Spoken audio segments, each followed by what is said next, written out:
Indian Army Chief General Upendra Dwivedi is on a 4-day official visit to the Kingdom of Bhutan. The visit is aimed at strengthening the deep and enduring defense ties between the two nations.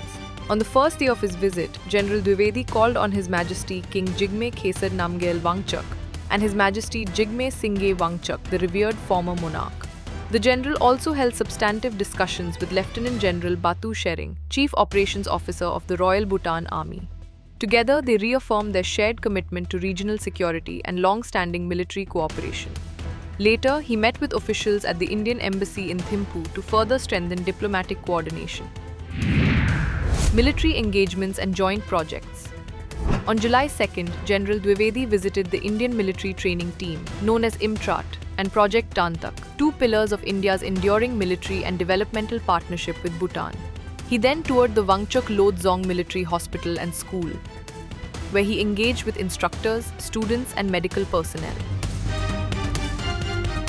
His visit highlighted the importance of capacity building, training, and military education in strengthening bilateral ties.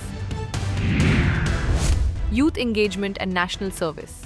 A key moment in his itinerary was a visit to Jamsholing Gyaltsin Academy in Tashicholing, Samtse. There, General Dwivedi was briefed on Bhutan's flagship Gyaltsung National Service Program, an ambitious initiative focused on empowering Bhutanese youth through structured training and service.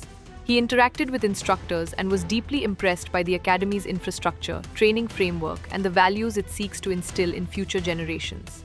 This visit by India's Army Chief reaffirms the close strategic bond between India and Bhutan, a relationship built on trust, shared values, and a common vision for peace, progress, and regional stability.